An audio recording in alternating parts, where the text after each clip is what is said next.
Hello friends, आप सभी का हमारे यूट्यूब चैनल ओपन बुक में एक बार फिर स्वागत है। और जो आज की हमारी वीडियो रहने वाली है वो प्लस टू क्लास के चैप्टर 6 से संबंधित रहने वाली है। जैसा कि हमने लास्ट टाइम आपको बोला 5वें चैप्टर में कि 5वां और जो छठा चैप्टर है ना वो आपस में इंटरलिंक है। तो 5वें के यहाँ पे हम छठा थोड़ा समझने का प्रयास करेंगे। और अभी तक आपने हमारे चैनल को सब्सक्राइब नहीं किया है तो आप हमारे चैनल को सब्सक्राइब करें और हमारी वीडियो को ज़्यादा से ज़्यादा शेयर और लाइक करना ना भूलें। तो आज की जो वीडियो है उसके अंदर हम पढ़ेंगे प्लस टू का जो चैप्टर है लोकतांत्रिक व्यवस्था का संकट और उसके बारे में। ठीक है जी, तो चलिए स्टार्ट करते हैं। आज के चैप्टर में क्या है, इन जो बुक के अंदर एनसीईआरटी की बुक के अंदर जो फैक्ट दिए गए हैं उसके अलावा भी हम क्या करेंगे, आपको थोड़ा अलग से जैसे कि लास्ट वीडियो के अंदर हमने बताया वो फैक्ट बताने का भी प्रयास करेंगे। चलिए, तो 1967 के बाद से भारतीय राजनीति में जो बदलाव आ रहे थे उनके बारे में हम पहले ही पढ़ चुके हैं। क्योंकि हमने देखा कि 1967 में क्या हो रहे हैं कि जैसे हमारे लाल बहादुर शास्त्री जी एक्सपायर हो रहे हैं, अब इंदिरा जी आ रही है। और लेकिन इंदिरा जी के जो बराबर में टक्कर दे रहे हैं वो कौन टक्कर दे रहे हैं, मोरारजी देसाई जो है वो बराबर में टक्कर दे रहे हैं। तो ये क्या भारतीय राजनीति बदल रही है, क्योंकि अभी तक एक ही दल का प्रभुत्व था, लेकिन अब क्या है, एक दल का प्रभुत्व नहीं है, क्योंकि दल के अंदर ही क्या हो गए हैं, लोग अगेंस्ट हो गए हैं। तो उनके बारे में हम पहले ही पढ़ चुके हैं। इंदिरा गांधी एक कद्दावर नेता के रूप में उभरे और उनकी लोकप्रियता अपने चरम पर थी। लेकिन ऐसा नहीं था स्टार्टिंग में, इनको जो बनाने वाले थे ना वो सिंडिकेट के जो नेता थे ना वही उनको बनाने वाले थे। क्योंकि हमने लास्ट चैप्टर में पढ़ा कि इंदिरा जो थी इतना मतलब उनको एक्सपीरियंस भी नहीं था, लेकिन इतना बढ़ा चढ़ा कर पेश किया गया इनको कि इनकी जो लोकप्रियता थी वो बहुत तेजी से बढ़ी। और दूसरा, नेहरू परिवार से बिलोंग करते थे तो लोकप्रियता तो बढ़नी थी इनकी। तो इस दौर में दलगत प्रतिस्पर्धा कहीं ज़्यादा तीखी और ध्रुवीकृत होती चली गई। इस अवधि में न्यायपालिका और सरकार के आपसी रिश्तों में तनाव भी आए। तो देखो, जैसे कि मैंने ये बोला कि ये टाइम एक ऐसा टाइम है, जैसे लास्ट टाइम बताया कि 1967 का टाइम। अब जो सुप्रीम कोर्ट है ना, सुप्रीम कोर्ट को पता है कि भाई अब जो पीएम है ना वो नेहरू जैसा नहीं है। ओके, पीएम कैसा है, नेहरू जैसा नहीं है कि जो फुल ताकतवर है। तो अब जो इंदिरा है, इंदिरा को उतना मतलब इंदिरा जीत जाती है लेकिन उतनी सीटें नहीं मिलती जितनी कि नेहरू के टाइम में मिला करते थे। तो इस समय क्या हुआ, सुप्रीम कोर्ट ने खुद को ताकतवर कर लिया है। अब सुप्रीम कोर्ट क्या है, जैसे गोलकानाथ केस मामला, प्रीवी पर्स मामला और जैसे राष्ट्रीय बैंकों का राष्ट्रीयकरण, इन मुद्दों में क्या होगा, सुप्रीम कोर्ट खुद को ताकतवर कर लेगा। तो अब ये चीज़ें देखने को हमें इसके अंदर मिलेगी। तो सर्वोच्च न्यायालय ने क्या किया है, सरकार के कई पहल कदमियों को संविधान के विरुद्ध माना है। ठीक है जी, क्योंकि उसके अंदर आपने देखा पिछले वीडियो के अंदर कि जैसे कूपर साहब थे, कूपर साहब राष्ट्रीयकरण के विरुद्ध चले गए, ठीक है, और माधवराव सिंधिया जी थे वो प्रीवी पर्स के मैटर में वापसी चले गए। तो क्या था, उनका जो फैसला था सुप्रीम कोर्ट ने सही माना और ये कहा कि जो सरकार करिए वो गलत है तो इस विरुद्ध मानेगी। तो कांग्रेस पार्टी का मानना था कि अदालत का यह रवैया लोकतंत्र के सिद्धांतों और संसद की सर्वोच्चता के विरुद्ध है। कांग्रेस ने यह आरोप भी लगाया कि अदालत एक यथास्थितिवादी संस्था है और यह संस्था गरीबों को लाभ पहुंचाने वाले और लोक कल्याण कार्यक्रमों को लागू करने की राह में रोड़े अटका रही है। क्योंकि अब देखो यहाँ से एक भूमिका बननी स्टार्ट होगी 1971 की। ओके, क्योंकि अब इंदिरा के पास में क्या है, इंदिरा के पास में एक मुद्दा है कि भाई मैं तो क्या कर रही हूँ, जनता के भले के लिए कुछ ना कुछ कर रही हूँ, लेकिन कभी सुप्रीम कोर्ट बीच में आ रही है और कभी मोरारजी देसाई बीच में आ रहे हैं तो मेरे को तो वो काम करने ही नहीं दे रहे हैं। तो यहाँ से एक भूमिका बननी स्टार्ट हो जाएगी और जो चुनाव 1972 में होने हैं और वो इंदिरा क्या करवाएगी, 1971 में करवाएगी और एक आंदोलन देगी, नारा देगी, कौन सा, गरीबी हटाओ का नारा। और यहाँ पे इंदिरा क्या कहती है कि मेरे पास जो विपक्ष के पास है ना, विपक्ष के पास में बस एक ही क्या है, एम है कि इंदिरा हटाओ, लेकिन मैं क्या चाहती हूँ, मैं आपके लिए काम करना चाहती हूँ और गरीबी हटाओ का नारा देती है यहाँ पे। तो कांग्रेस के विपक्ष में जो दल थे उन्हें लग रहा था कि सरकारी प्राधिकार को निजी प्राधिकार मानकर इस्तेमाल किया जा रहा है और राजनीति हद से ज़्यादा व्यक्तिगत होती जा रही है। क्योंकि अब देख सकते हैं कि लगना ही था कि इंदिरा और जो मोरारजी थे वो राजनीति नहीं थे, वो पर्सनल हो गए थे। और कांग्रेस की टूट से इंदिरा गांधी और उनके विरोधियों के बीच में क्या हो गए, मतभेद और थोड़े गहरे हो गए। तो चलिए अब हम आगे स्टार्ट करते हैं आर्थिक संदर्भ के बारे में कि 1971 के चुनाव में कांग्रेस ने गरीबी हटाओ का नारा दिया। बहरहाल 1971 और 2 में देश के सामाजिक आर्थिक दशा में खास सुधार नहीं हुआ। अब देखो यहाँ पे क्या होगा, इंदिरा जीत जाएगी, लेकिन जब इंदिरा जीतेगी ना तो इंदिरा के सामने इस वक्त एक समस्या नहीं होगी, यहाँ पे इंदिरा के सामने कई समस्याएं देखने को मिलेगी। ओके, लेकिन ये जो समस्याएं होती है ना, ये सरकार के मतलब सरकार के कारण नहीं आई, लेकिन कहते हैं ना कि उनका टाइम ही खराब चलेगा इस वक्त में। तो सुधार नहीं हुआ। बांग्लादेश के संकट से भारत की अर्थव्यवस्था पर भारी बोझ पड़ रहा था। ऐसा क्यों हुआ? क्योंकि यहाँ से जो करोड़ों शरणार्थी थे ना, वो क्या आ रहे थे, भारत में भागकर आ रहे थे। अब अगर वो हमारे देश में आएंगे, ठीक है जी, क्योंकि अर्थव्यवस्था पर प्रभाव पड़ रहा है और आर्थिक रूप से प्रभाव पड़ रहा है। ऐसा क्यों हो रहा है? क्योंकि उनकी भोजन की व्यवस्था करनी है, उनको सब कुछ देना है, और इसी के कारण क्या होगा कि आर्थिक संकट पैदा हो जाएगा और घाटे का बजट पेश करेगी सरकार।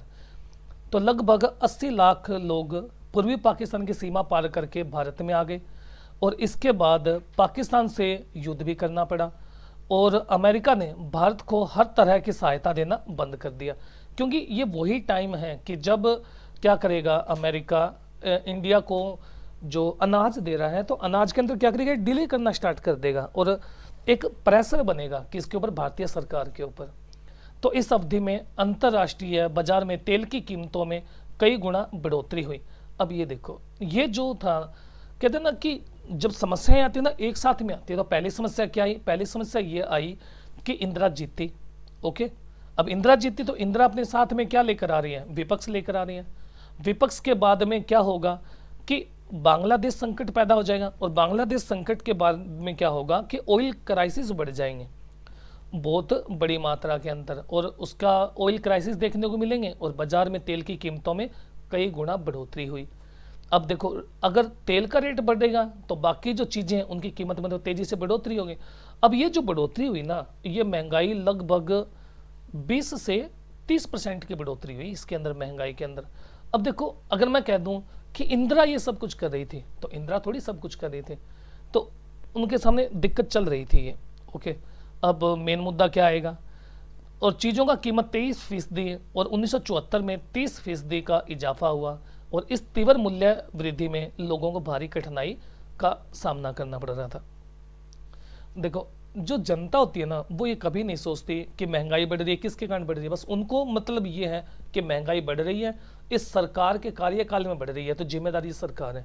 लेकिन ऐसा कभी नहीं होता कि सरकारें जिम्मेवार होती हैं। आगे देखिए, औद्योगिक विकास की दर बहुत कम थी, बेरोजगारी बहुत बढ़ गई थी, ग्रामीण इलाकों में बेरोजगारी बेतहासा बढ़ी।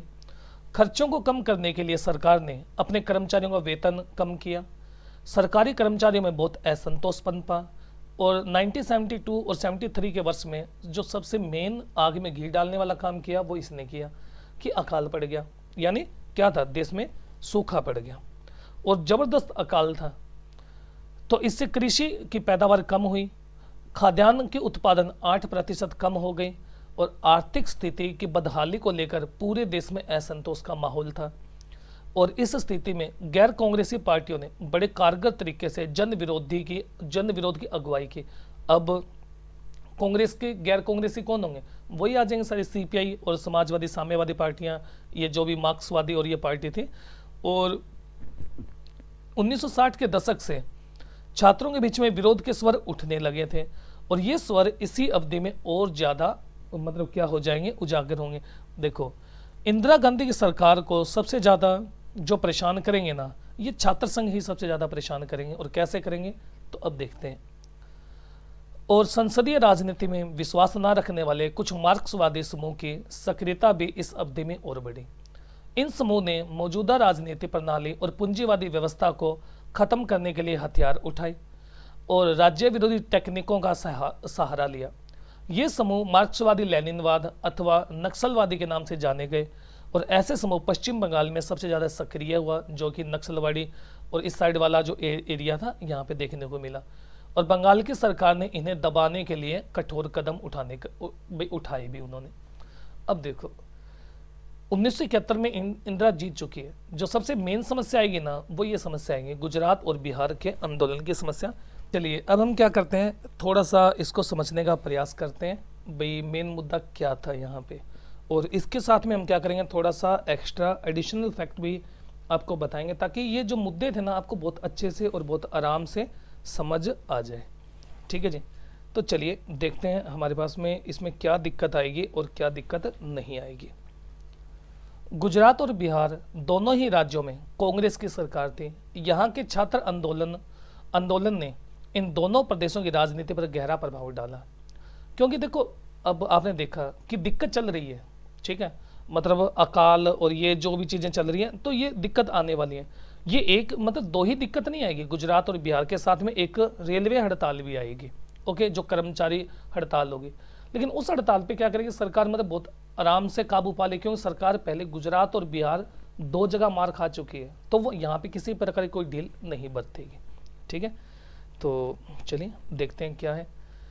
तो गुजरात के छात्रों ने खाद्यान्न, खाद्य तेल तथा अन्य आवश्यक वस्तुओं की बढ़ती हुई कीमतों पर उच्च पदों पर जारी भ्रष्टाचार के खिलाफ आंदोलन छेड़ दिया। अब देखो उस समय जो गुजरात की सरकार थी ना, गुजरात में कौन थे, चिमन भाई की सरकार थी, चिमन भाई पटेल, ये सीएम थे उस वक्त, इनकी गवर्नमेंट थी गुजरात के अंदर, और उनकी सरकार में भ्रष्टाचार बहुत ज़्यादा था। तो छात्र आंदोलनों में बड़ी राजनीतिक पार्टियों भी क्या हो गई, शामिल हो गई, और इस आंदोलन ने विकराल रूप धारण कर लिया।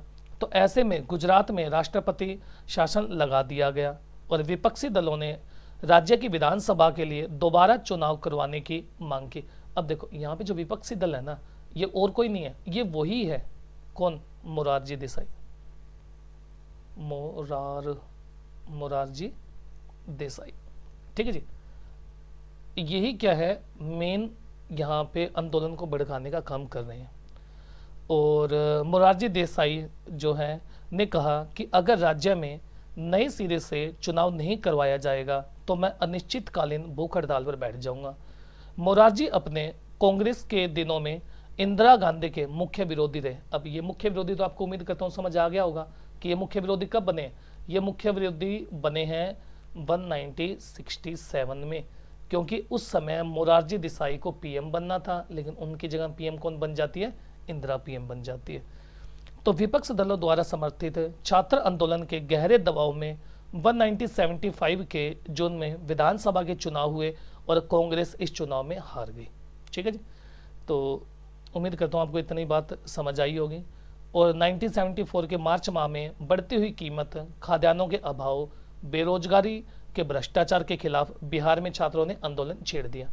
अब ये देखो, इससे पहले हम ये ऊपर वाला समझ लेते हैं गुजरात। देखो भाई गुजरात में रियल में क्या था, जो गुजरात की सरकार थी ना वो चिमन भाई पटेल की सरकार थी, और ये कहा जाता है कि चिमन भाई पटेल की जो सरकार थी ना वो काफ़ी भ्रष्ट सरकार थी, और यहाँ पर इनके खिलाफ मतलब कई तरह के मीम्स और ये भी बनाए गए कि चिमन चोर शब्दों का इस्तेमाल किया गया इनके बारे में, जो सीएम जो है इनके बारे में बोला गया। तो इसीलिए हम ये कह सकते हैं काफ़ी भ्रष्ट साबित हुई। और अब रियल में हुआ क्या था कि मेन मुद्दा क्या हुआ कि सरकार ने क्या किया, यहाँ पे जो कॉलेज की फीस थी ना दिसंबर 1973 में, ओके, ये बात कब की है, ये बात है दिसंबर 1973 के। इस वक्त सरकार ने क्या किया, जो हॉस्टल की फीस है ना उसमें 20% की बढ़ोतरी कर दी। देखो प्रॉब्लम तो पहले ही चल रही है, सरकार ने क्या किया 20% बढ़ोतरी और कर दी, महंगाई के बाद में 20% की बढ़ोतरी की। तो कॉलेज में क्या हुई, सबसे पहले जो एक वहाँ पे कौन सा था, इंजीनियरिंग कॉलेज था, ओके, इसमें क्या हुआ हड़ताल स्टार्ट हो गई और नारा क्या दिया गया कि भाई आपको फीस वापस लेनी पड़ेगी, और साथ में क्या बोला गया कि खाने की क्वालिटी को सुधारो, मेस का बिल कम करो। तो इसमें क्या हुआ, देसाई जी ने सोचा यार ये तो एक बेहतरीन मौका है, क्योंकि मैंने आपको बोला ना कि अब जहाँ भी मोरारजी देसाई को मौका मिलेगा ना तो वो अपनी टांग बीच में डालेंगे, तो यहाँ पे उनको एक बेहतरीन मौका मिल गया, ओके। और क्या हुआ, अब रियल में मेन मुद्दा था कि उनको एक मौका मिल गया, उन्होंने भड़काना शुरू कर दिया भाई लोगों को, और जनवरी 1974 तक खूब भड़का, मतलब लोगों को खूब भड़काया। कब तक, जनवरी 1974 तक। अब सबसे जो मेन बात थी यहाँ पे इस आंदोलन में क्या हुआ, एक गांधीवादी थी जेपी नारायण। ओके, अब ये दोबारा से एक्टिव हो गए थे और ये गुजरात में क्या आए थे, एक मतलब उसमें हिस्सा लेने के लिए तो नहीं आए, लेकिन ये मान सकते हैं कि देखने के लिए आए, उसको चेक करने के लिए भी रियल में चल क्या रहे हैं यहाँ पर। गुजरात गए वो।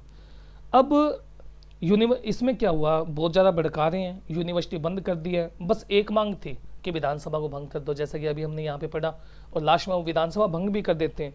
लेकिन इतना आराम से विधानसभा भंग नहीं की, कैसे कर देंगे भाई।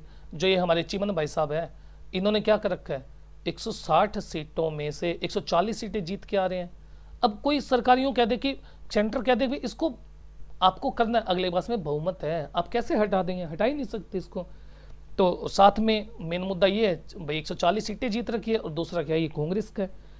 तो जेपी नारायण भी एक बार फिर राजनीति में आए। और अब क्या हुआ कि फरवरी में गुजरात जाते हैं, ऑब्जर्व करते हैं। देसाई, ये क्या है, मोरारजी देसाई को जानते हैं लेकिन उतना अच्छे से नहीं जानते, तो यहाँ पे ये जानते, इनको मतलब बातचीत होती है। अब क्या होता है कि मार्च में, जो कि भूख हड़ताल पर बैठे थे मार्च में, कि हम तो सरकार गिरा देंगे। 3 या 4 दिन में सरकार गिर गई, सीएम का इस्तीफा हो गया और विधानसभा को निलंबित कर दिया गया। लेकिन अब मोरारजी देसाई तो यहाँ तक नहीं माने, तो कहता भाई आपने क्या किया है, आपने तो विधानसभा को निलंबित किया है, अब तो दोबारा से उसको क्या कर देंगे, जिंदा कर देंगे। ऐसा नहीं है, अब खत्म ही कर दो, कि भंग ही कर दो। तो 12 मार्च को फिर से क्या हुआ, भूख हड़ताल पर ये दोबारा से बैठ जाते हैं। कौन, जो मोरारजी देसाई है, 12 मार्च को दोबारा से क्या होता है, भूख हड़ताल पर बैठ जाते हैं। अब ये 12 मार्च को बैठते हैं और 16 मार्च को गवर्नमेंट ने विधानसभा भंग कर दी। और ये देसाई की पहली जीत थी, किसके अगेंस्ट, इंदिरा के अगेंस्ट, क्योंकि वो तो चाहते ही ये थे कि मैं कैसे ना कैसे करके इनको क्या करूं, नीचा दिखाऊं। और इस जो देखो ये इंपॉर्टेंट है, जो ये आंदोलन चला ना पूरा का पूरा, इसको नाम दिया गया, क्या नाम दिया गया, नवनिर्माण आंदोलन। बाई चांस आ जाए तो आपको पता होना चाहिए कि नवनिर्माण आंदोलन था क्या। इस आंदोलन को नाम दिया जा रहा है, कौन सा आंदोलन, नवनिर्माण आंदोलन का नाम दिया जा रहा है।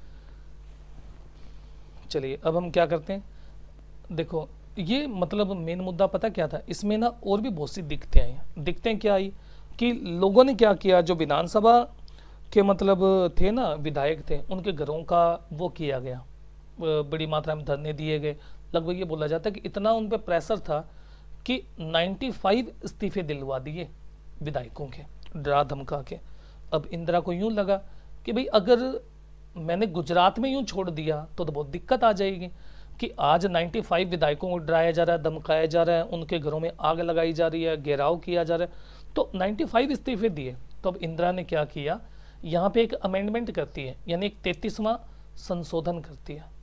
ओके, जो ये अमेंडमेंट होगा इसमें अब क्या किया जाएगा, इंदिरा ने लिखवा दिया, ठीक है जी। ये कॉन्स्टिट्यूशनल अमेंडमेंट एक्ट था कि यदि कोई एमएलए या एमपी अपना इस्तीफा देता है, क्या लिखवा है इसमें कि या तो कोई एमपी और या फिर कोई एमएलए अगर इस्तीफा देता है तो विधानसभा के अध्यक्ष को ये सुनिश्चित करना होगा कि ये अपनी इच्छा से दे रहा है या नहीं दे रहा। जब तक ये स्पष्ट ना हो जाए तब तक स्थगित माना जाएगा, इसको स्वीकार नहीं किया जाएगा। क्योंकि इंदिरा को पता था, क्योंकि अब देखो ये गुजरात में चल रहा है, ये कहीं और ना चल जाए, ये कहीं और ना हो जाए, इसलिए उन्होंने पहले ही एक 33वां संविधान संशोधन कर दिया। चलिए अब हम आगे बढ़ते हैं बिहार की तरफ। तो आंदोलन के क्रम में उन्होंने जयप्रकाश नारायण को बुलावा भेजा। तो अब ये देखो यहाँ पे जो चल रही है ना ये छात्रीय संगठन, ये कौन सा हमारे पास में, BCS, इस संगठन का क्या नाम है, बाई चांस आ जाए तो आपको पता होना चाहिए, BCSS यानी बिहार छात्र संगठन समिति। ओके, कौन सा, बिहार छात्र संगठन समिति। और देखो इसमें है कौन कौन, तो आपने नाम तो जरूर सुना होगा, जो इसका अध्यक्ष चूज किए गए ना बिहार छात्र संगठन समिति के, जो अध्यक्ष है इस वक्त वो है लालू प्रसाद जी। कौन है, लालू प्रसाद यादव। ये वही है कि जब तक रहेगा समोसे में आलू तब तक रहेगा लालू। तो इसके अलावा इसमें और कौन कौन है, इसमें है सुशील कुमार मोदी, ठीक है जी, यानी मैं इसकी बात बता रहा हूँ। इसमें और कौन कौन से हैं, रामविलास पासवान है, और सैयद शहाबुद्दीन, तो सब इसके मतलब क्या थे, नेता थे। चलिए आगे देखिए।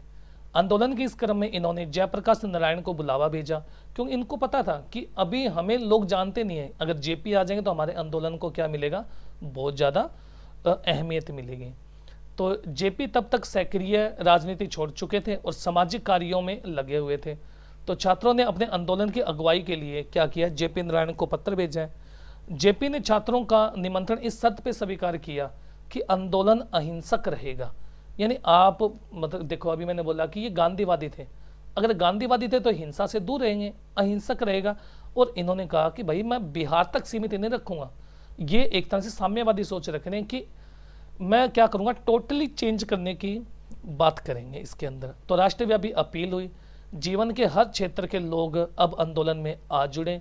जेपी नारायण ने बिहार की कांग्रेस सरकार को बर्खास्त करने की मांग की। उन्होंने सामाजिक, आर्थिक और राजनीतिक दायरे में संपूर्ण क्रांति का आह्वान किया। बाई चांस पूछ ले कि संपूर्ण क्रांति कहाँ चली, तो संपूर्ण क्रांति कहाँ चली है, बिहार में चल रही है। और यहाँ पे चला कौन रहे हैं, ये चला रहे हैं जेपी नारायण। ठीक है जी, कौन चला रहे हैं, जेपी नारायण। और बिहार की सरकार सिलसिला चल पड़ा। बहरहाल सरकार ने इस्तीफा देने से इनकार कर दिया। अब देखो यहाँ पे जो मेन मुद्दा होगा ना, अब इंदिरा को ये लगने लग गया कि भाई ऐसे तो काम नहीं चलेगा। आज ये मतलब गुजरात से आए हैं, अब ये बिहार के अंदर आए हैं, तो यहाँ पे मतलब जो है इंदिरा वो जाती हैं उनसे मिलने के लिए जेपी नारायण से।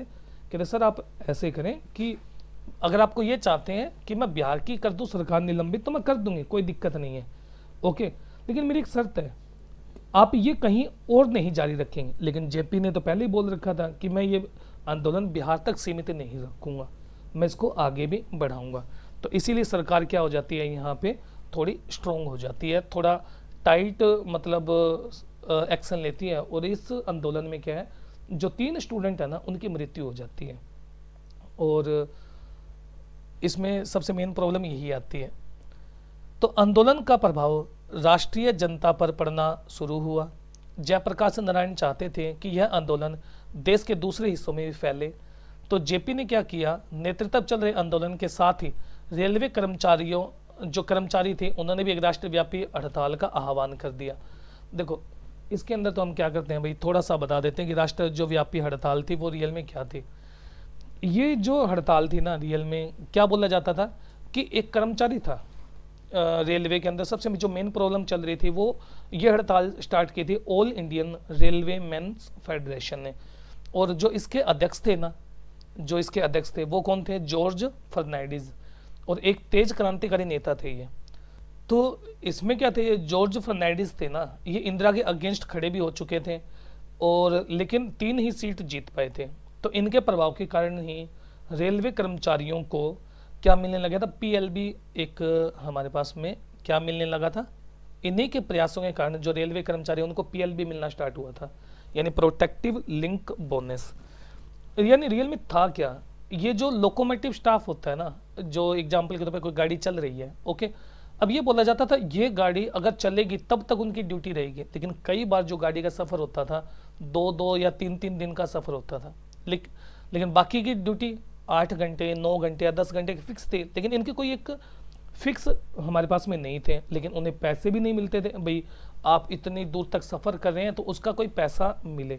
तो इसीलिए उनके सामने दिक्कत थी और उनकी डिमांड थी कि क्या करना, हमें 8 घंटे का ही हमारा जो है वो वर्क होना चाहिए। अब रियल में क्या हुआ, तो इसलिए स्ट्राइक हुई। और ये जो स्ट्राइक थी ना रेलवे वाली, जो अभी हमारी बात चलेगी, तो ये जो स्ट्राइक थी ये चली अभी, ये शायद स्टार्ट हुई है 8 मई से लेकर ये 27 मई तक चली है, ये जो रेलवे स्ट्राइक है जॉर्ज फर्नांडिस वाली। और इसमें क्या हुआ था कि बहुत बड़ी मात्रा में यानी 70% कर्मचारियों ने हिस्सा लिया रेलवे के।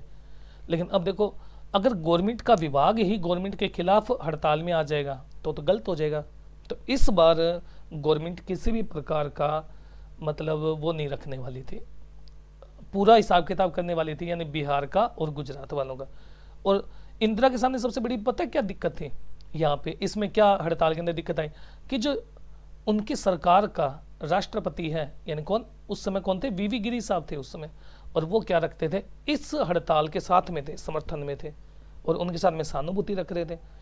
तो अब ये देखो कि उनकी सरकार का राष्ट्रपति ही, मतलब प्रेसिडेंट ही अगर फेवर में है तो कैसे चलेगा, तो ये तो उनको गवारा ही नहीं होगा। तो इतना अच्छा रिलेशन भी उनके साथ में नहीं था, तो उन्होंने क्या किया, ठोस कदम उठाया, बहुतों को जॉब से निकाल दिया और लास्ट में बिना परिणाम के स्ट्राइक वापस ले ली गई। बट अब इंदिरा समझ गई थी कि भाई विपक्ष गवर्नमेंट के अगेंस्ट इकट्ठा होकर काम कर रहे हैं। तो बाई चांस अगर आपसे पूछ ले कि ये रेलवे हड़ताल क्या थी, तो रेलवे हड़ताल आपको पता होना चाहिए किसके लिए थी, ये लोकोमोटिव स्टाफ के लिए थी।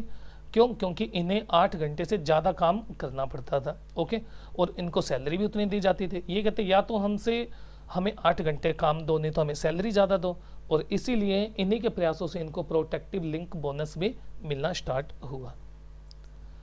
तो चलिए आगे अब हम हमारा पढ़ लेते हैं क्या चल रहा था। तो जाने का खतरा पैदा हुआ 1975 में। जेपी ने जनता के संसद मार्च का नेतृत्व किया और देश की राजधानी में अब तक इतनी बड़ी रैली नहीं हुई थी। कांग्रेस ओ भारतीय लोकदल, सोशलिस्ट पार्टी जैसे गैर कांग्रेसी दलों का समर्थन मिला। इन दलों ने जेपी को इंदिरा गांधी के विकल्प के रूप में देखने का प्रयास किया। बहरहाल जेपी के विचार और उनके द्वारा अपनाई गई जन प्रतिरोध को रणनीति की आलोचनाएं भी मुखर हुई। गुजरात और बिहार दोनों ही राज्यों के आंदोलन के कांग्रेस से विरोधी आंदोलन माना गया कि आंदोलन राज्य सरकार के खिलाफ नहीं बल्कि इंदिरा के नेतृत्व के खिलाफ चलाया जा रहा है। इंदिरा गांधी का मानना था कि आंदोलन उनके प्रति व्यक्तिगत विरोध से प्रेरित है। ये तो हम देख ही सकते हैं कि भाई सभी के सभी अगेंस्ट हो गए हैं, उनके व्यक्तिगत ही था। अब जो देखो विपक्ष तो अगेंस्ट है ही, ये मैंने स्टार्टिंग बताया कि यहाँ पे तो भाई इनकी दुश्मन एक तरह से न्यायपालिका भी हो गई थी उस वक्त। तो ये न्यायपालिका से भी क्या थे, संघर्ष कर रहे थे। तो न्यायपालिका के साथ इस दौर में सरकार और शासक दल के गहरे मतभेद पैदा हुए। क्या आपको संसद और न्यायपालिका के बीच चले लंबे संघर्ष की चर्चा याद है? तो हाँ, हमें पता है कि जो गोलकनाथ वाला जो मुद्दा चल रहा है और यहाँ पे प्रीवी पर्स वाला मुद्दा आया था और राष्ट्रीयकरण वाला मुद्दा आया था, तो ये हम पढ़ चुके हैं पहले। तो इसके बारे में आपने पिछले साल पढ़ा था कि इस क्रम में 3 संवैधानिक मसले उठे। क्या संसद मौलिक अधिकारों में कटौती कर सकती है? सर्वोच्च न्यायालय का जवाब था कि संसद ऐसा नहीं कर सकती। ठीक है जी, यहाँ पे क्या था, सर्वोच्च न्यायालय का जवाब था कि संसद ऐसा नहीं कर सकती। दूसरा ये, क्या संसद संविधान में संशोधन करके संपत्ति के अधिकार में काटछाट कर सकती है? यानी ये सारे के सारे मुद्दे क्या चल रहे हैं, ये नेहरू के टाइम वाले मुद्दे चल रहे हैं। और इस मसले में सर्वोच्च न्यायालय का यह कहना कि सरकार संविधान में इस तरह संशोधन नहीं कर सकती कि अधिकारों की कटौती हो जाए। तीसरा, संसद ने यह कहते हुए संविधान में संशोधन किया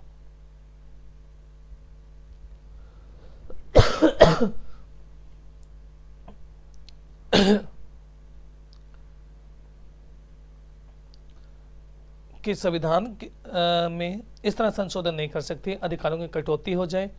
तीसरे, संसद ने यह कहते हुए संविधान में संशोधन किया कि यह नीति निर्देशक सिद्धांतों को प्रभावकारी बनाने के लिए मौलिक अधिकारों की कमी कर सकती है। ओके, जैसे एग्जाम्पल के तौर पे देखो, एक चंपाकम मामला आया था, उसमें क्या किया था, नेहरू ने मतलब जो अल्पसंख्यक थे उनको शिक्षा का अधिकार दे दिया।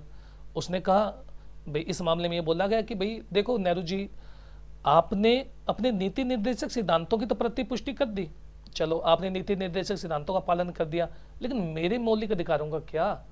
आपने अल्पसंख्यकों को बराबर करने के लिए मेरे तो मौलिक अधिकारों का हनन कर दिया ना। तो ये सारे मुद्दे वो वाले मुद्दे थे। तो लेकिन सर्वोच्च न्यायालय ने इस प्रावधान को भी निरस्त करके इससे सरकार और न्यायपालिका के बीच संबंध में तनाव आया। लेकिन इस मुद्दे में क्या बोला गया, न्यायपालिका ने बोला कि देखो भाई, हमें तो एज ए प्रोटेक्शन के तौर पे रखा गया मौलिक अधिकारों के, तो ये जो चीज़ है सरकार करी है ये तो गलत चीज़ है, आपको नहीं करनी चाहिए, और इसको क्या कर दिया गया था, खत्म कर दिया गया था।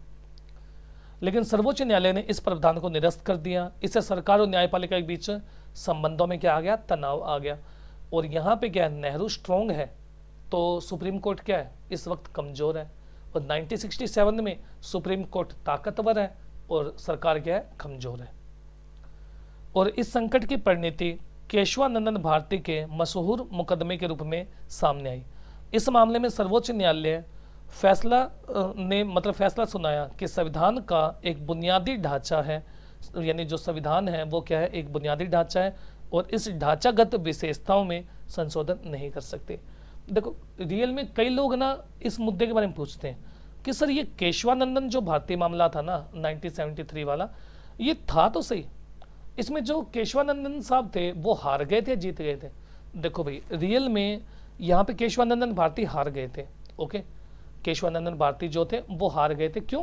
क्योंकि इसमें ये बोला गया कि चलो अभी तक आपने जो कर दिया ना वो सही है, लेकिन आप क्या नहीं कर सकते, जो मूल ढांचा है ना, मूल ढांचा है उसमें परिवर्तन नहीं कर सकते। भाई नई बात ये आई थी, लेकिन इसमें ना गवर्नमेंट जीत गई थी, सरकार जो कांग्रेस सरकार थी वो जीत गई थी। तो दो और बातों ने न्यायपालिका और कार्यपालिका के बीच में तनाव बढ़ाया। 1973 में केशवानंदन भारती के मुकदमे में सर्वोच्च न्यायालय द्वारा फैसला सुनाने के तुरंत बाद भारत के मुख्य न्यायाधीशों का पद खाली हुआ और सर्वोच्च न्यायालय के सबसे वरिष्ठ न्यायाधीश को भारत का मुख्य न्यायाधीश बनाने की परिपाटी चली आ रही थी। लेकिन 1973 में सरकार ने क्या किया, सरकार ने वरिष्ठ न्यायाधीशों की अनदेखी कर दी और A.N. रे मुख्य न्यायाधीश नियुक्त किए गए। अब देखो मैंने बोला था ना कि जो हमारे पास में राष्ट्रीयकरण का मामला था वो 11 जन की बैच बैठी थी, उसमें से 10 और 1 का फैसला आया था। जो ये 1 जो था ना ये गवर्नमेंट के पक्ष में थे और यही वो थे A.N. रे साहब। तो मैंने अगर आपको ध्यान है, मैं लास्ट वीडियो में बोला था कि A.N. रे साहब को आने वाले जो चैप्टर होगा उसमें उसका फायदा मिलेगा। और फायदा क्या मिला कि इनसे पहले एक और हमारे पास में न्यायाधीश थे और उनको हटाकर उनकी जगह पर इनको क्या कर दिया गया, वरिष्ठता के तौर पे नहीं, सीधा ही इनको मुख्य न्यायाधीश बना दिया गया। तो यह निर्णय राजनीतिक रूप से बहुत विवादास्पद हुआ क्योंकि सरकार ने जो 3 न्यायाधीश थी ना उनकी वरिष्ठता की अनदेखी की गई। अब यहाँ पे जो 3 न्यायाधीश थे वो कौन कौन से थे, जैसे अगर हम इनकी बात करें तो ये थे जस्टिस सेलेक्ट,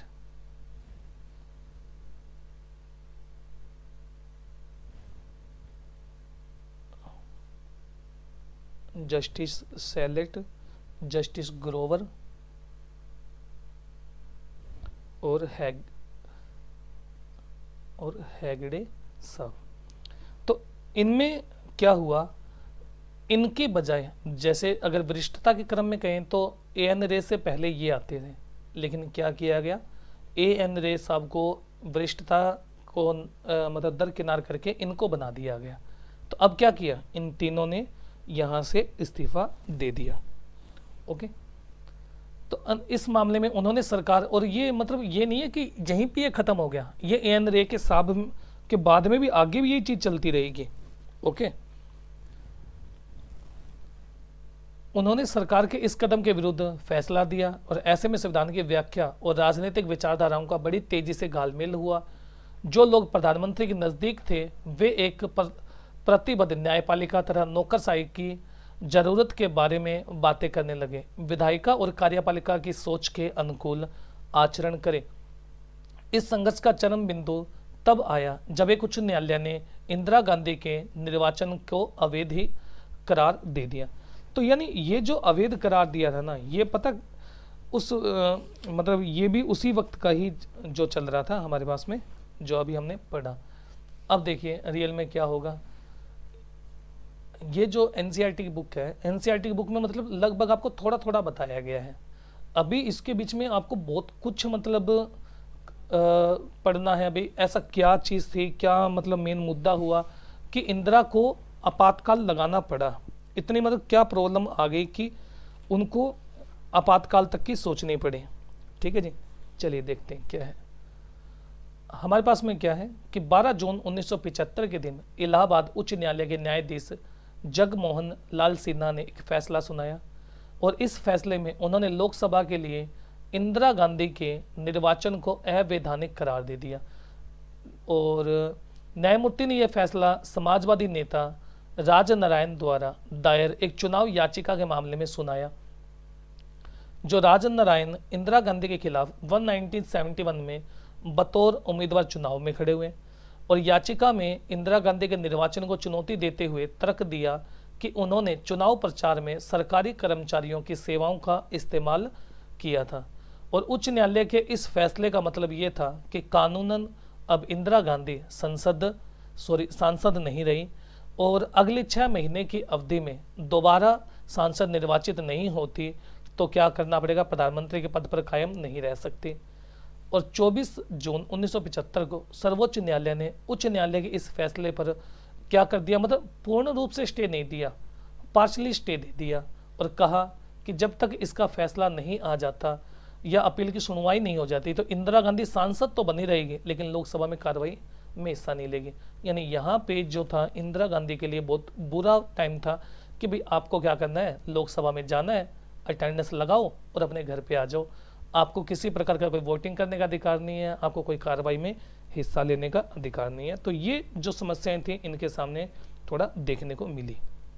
चलिए, संकट और सरकार का फैसला, एक बड़े राजनीतिक संघर्ष के लिए अब मैदान तैयार हो चुका था, क्योंकि अब इंदिरा को पता चल गया था कि भाई अब ऐसे तो काम नहीं चलेगा, क्योंकि विपक्ष उनके अगेंस्ट है, सुप्रीम कोर्ट उनके अगेंस्ट है और पूरी तरीके से ये जो इंदिरा गांधी जी घिरे हुए हैं, क्योंकि अभी इनके खिलाफ जो मतलब सरकार का क्या है, सुप्रीम कोर्ट का फैसला आया है, तो सुप्रीम कोर्ट ने उसके अंदर एक धारा 123, 7 और 8A की धारा को कोट किया, ठीक है जी। इसके खिलाफ उनके खिलाफ क्या था, फैसला सुनाया गया और उसमें एक पर्सन था यशपाल, कौन थे, यशपाल कपूर, और ये क्या था, इनके चुनाव प्रभारी थे और इनके चुनाव प्रभारी थे और इन्हीं के कारण क्या बोला गया कि इन्होंने मतलब देखो इस्तीफा तो अपना दे रहे 13 जनवरी को, यानी ये क्या है, इन्होंने इस्तीफा तो दिया अपना 13 जनवरी को, लेकिन वहाँ पे जो यशपाल कपूर जी ने चुनाव प्रभारी का पद संभाल लिया 7 जनवरी को। तो ये कहा गया कि इन्होंने सरकारी कर्मचारियों का इस्तेमाल किया और वहाँ पे जो कुर्सियाँ वगैरह लगाने के लिए भी इस्तेमाल किया गया। तो यहाँ पे यही मतलब माना जाता है कि जो 123(7) धारा है ना, ये मानती है कि आप गवर्नमेंट एम्प्लॉय है ना, उनका यूज नहीं कर सकते, ओके। और उसके तहत अगर मामला सच हो जाता है तो जो सज़ा सुनाई जाती है वो इसके तहत सुनाई जाती है, ओके। और इसके तहत उस उम्मीदवार को क्या होगा, 6 साल तक चुनाव लड़ने से रोक दिया जाएगा। और जज ने भी यही फैसला सुनाया, किसके तहत, एक एक्ट था, एक्ट का नाम क्या था, रिप्रेजेंटेशन एक्ट ऑफ 1951, यानी 1951 के एक्ट के तहत सुप्रीम कोर्ट ने इनके खिलाफ फैसला सुनाया। चलिए अब आगे देखते हैं। तो अब रियल में क्या हो गया, विपक्षी दलों ने इंदिरा गांधी के इस्तीफे के लिए दबाव डाला।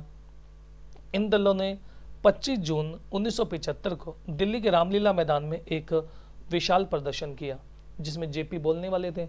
अब जो जेपी थे उनके लिए एक बहुत बड़ी रैली मतलब आयोजन किया जा चुका था और रैली में मतलब उनको पहले ही बोल दिया गया था इंदिरा गांधी को कि ये कुछ ऐसी अपील करने वाले हैं कि भाई मतलब आपके प्रशासन को, पुलिस को ये बोलेंगे कि आप सरकार की बात ना माने, सरकार सुप्रीम कोर्ट की बात नहीं मान रही है। तो कुछ इस टाइप की पहले से मतलब इंदिरा तैयार थी, भाई कुछ ऐसा होने वाला है इस चीज़ के अंदर।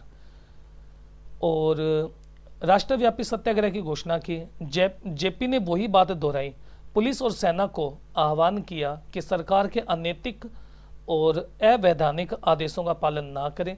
इससे भी सरकार कामकाज के ठप हो जाने का अंदेशा पैदा हो गया और देश का राजनीतिक मिजाज अब पहले से ज़्यादा कांग्रेस के खिलाफ हो गया था।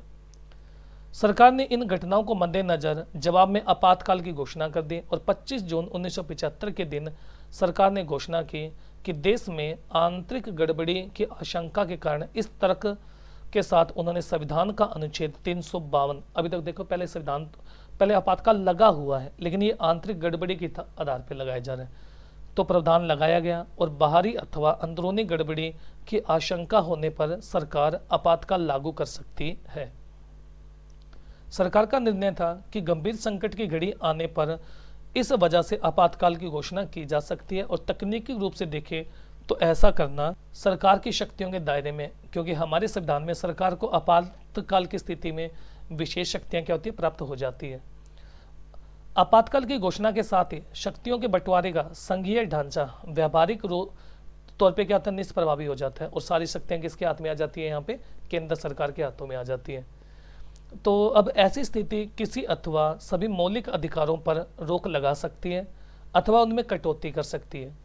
संविधान के प्रावधान में आए शब्दों से यह स्पष्ट हो जाता है कि आपातकाल को वहां एक असाधारण स्थिति में देखा गया जब सामान्य लोकतांत्रिक राजनीति के कामकाज नहीं किए जा सकते। इस कारण सरकार को आपातकाल की स्थिति में विशेष शक्तियां प्रदान की गई। तो 25 जून 1975 की रात में प्रधानमंत्री ने राष्ट्रपति फखरुद्दीन अली अहमद से आपातकाल लागू करवाने की घोषणा की। राष्ट्रपति ने तुरंत घोषणा कर दी, लेकिन ऐसा नहीं था कि मतलब ये एकदम से ऐसा नहीं हुआ। क्यों? क्योंकि मतलब इनकी ना बहुत एक 25 जून को रात को ना बहुत ज़बरदस्त बैठक चली है शाम के टाइम में। अब देखो जैसे ये थोड़ा ना मतलब चैप्टर से हटके हो जाएगा ताकि आपको एक मतलब सिनेरियो समझ आ जाए कि उस वक्त चला क्या था।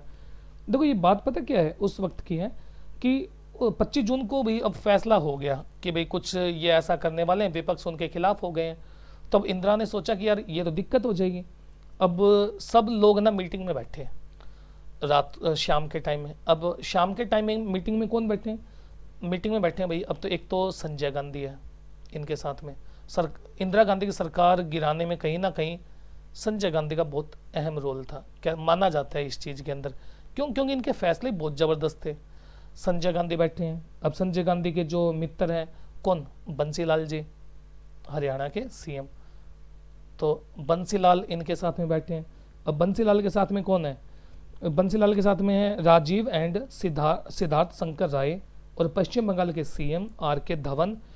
और ये मतलब सब बैठे हैं इनके साथ में। आर के धवन साहब बैठे हैं, ओके। वेस्ट बंगाल के सीएम बैठे हैं सिद्धार्थ शंकर राय। अब ये सब के सब इनके साथ में उस शाम बैठे हैं और सोचने के भी करें क्या। तो सिद्धार्थ शंकर राय जो कि एक वकील थे, उनसे इंदिरा ने पूछा कि आप बताओ कि क्या करना चाहिए। उन्होंने क्या किया भाई, लगभग 2 घंटे तक संविधान पढ़ा और सीधा बोला इंदिरा को कि क्या करना चाहिए भाई, आप ऐसे करो आपातकाल लगा दो। तो आपातकाल किसके तहत लगाना है? 352 के तहत लगा दीजिए। तो उन्होंने कहा कि इसमें भाई हम रीजन क्या देंगे? तो उन्होंने कहा कि भाई आप रीजन दे दीजिए। क्यों? उन्होंने तो बोला है कि जो उन्होंने आह्वान किया है उससे आंतरिक गड़बड़ी होने का पूरा चांस है, तो आप इसी ब्याह पे लगा दो कि जेपी ने घोषणा की है और क्योंकि इनके कारण देश में आंतरिक अशांति फैलने का डर है, तो 352 में यही तो लिखा है, तो लगा सकते हैं। लेकिन 2 मंथ में दोनों लोकसभा और राज्यसभा से पास करवाना होगा। इंदिरा ने क्या सिद्धार्थ रे को कहा कि आप प्रेसिडेंट को समझाओ। अब सिद्धार्थ रे बोलते हैं भाई इंदिरा को, देखो भाई आप तो पीएम है और मैं सीएम हूँ और मैं पीएम के पास में जाऊंगा तो ऐसे अच्छा भी नहीं लगेगा, तो ऐसे करते हैं चलो आप दोनों चलते हैं। दोनों के दोनों क्या फखरुद्दीन अली अहमद के पास में जाते हैं।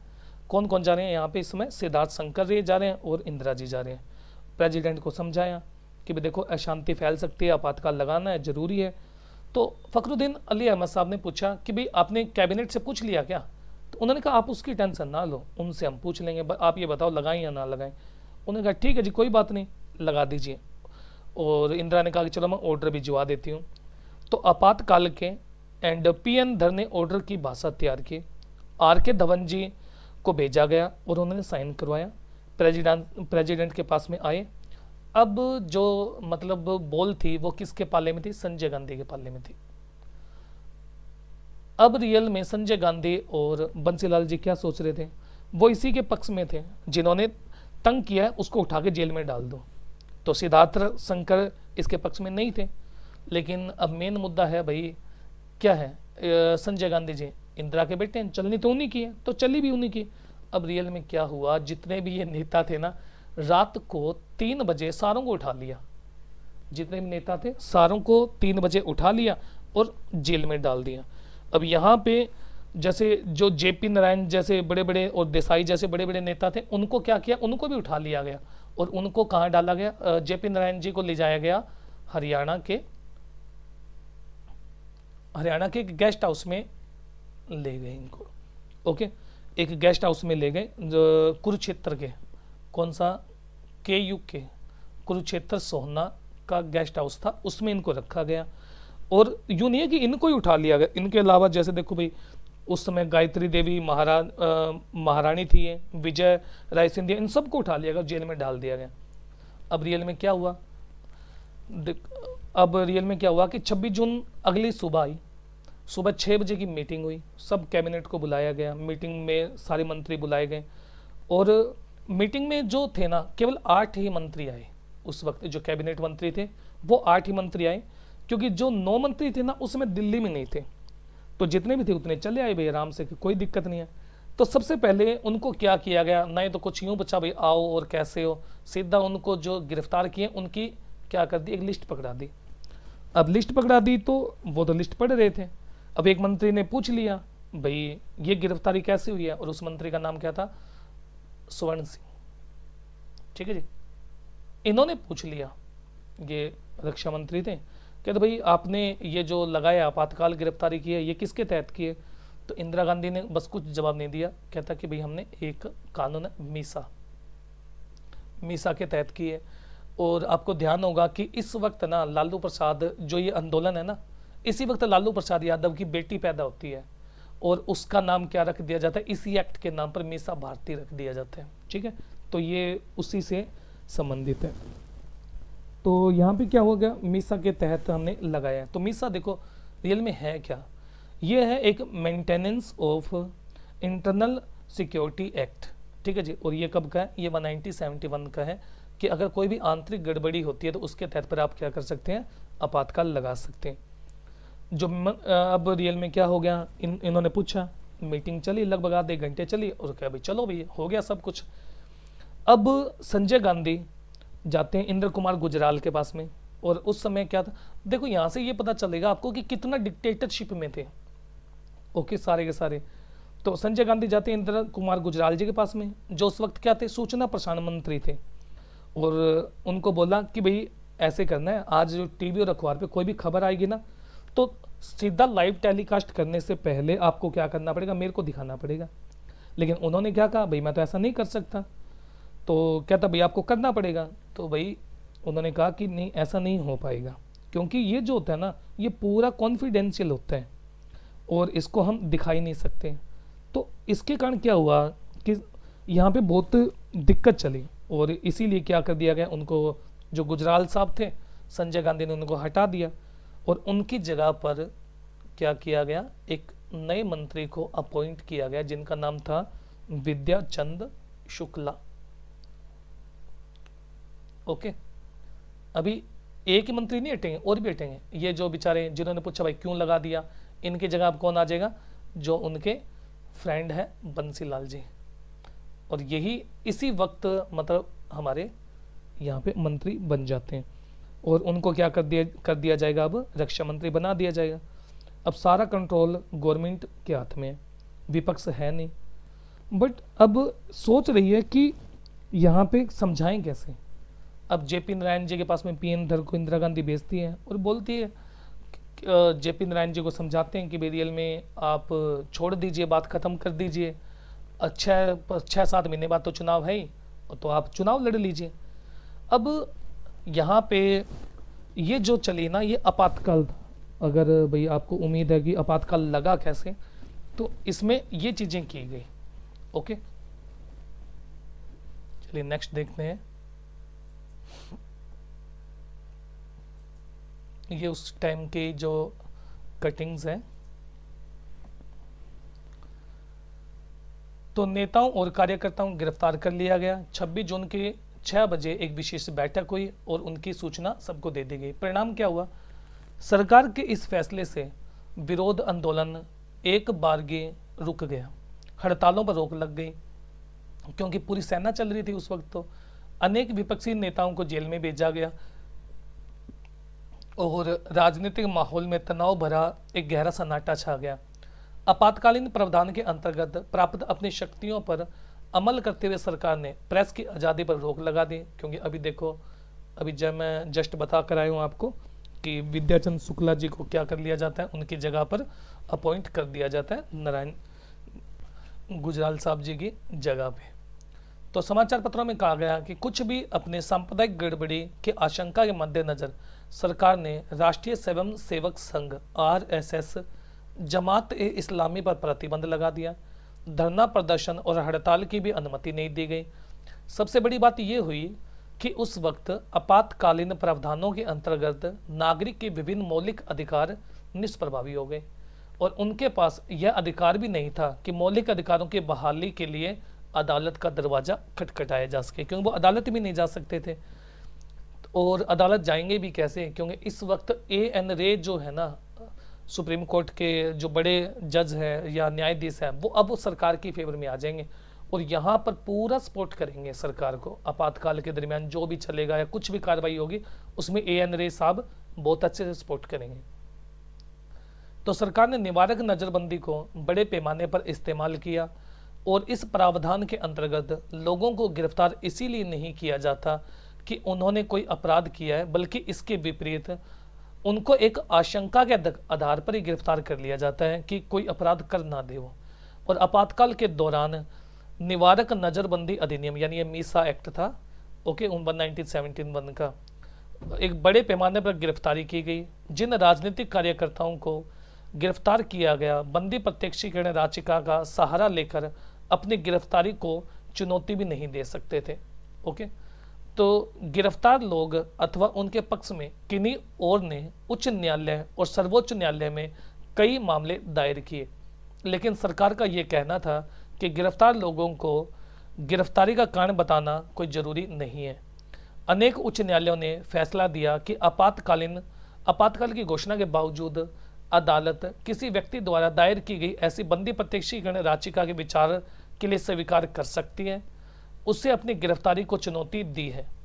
1976 के अप्रैल माह में सर्वोच्च न्यायालय को संवैधानिक पीठ ने उच्च न्यायालय के फैसले को पलट दिया और सरकार को दलील, जो सरकार की दलील थी वो मान ली, क्योंकि हम उसको बता ही नहीं सकते, हम तो मीसा के तहत उनकी गिरफ्तारी कर सकते हैं कि भाई हमें लग रहा है कि ये शायद कोई दंगा ना कर दे, और वापस ले लिया। सर्वोच्च न्यायालय के इस फैसले में नागरिकों के लिए अदालत के दरवाजे बंद हो गए और इस फैसले को सर्वोच्च न्यायालय के सर्वाधिक विवादास्पद फैसले में एक माना जाता है।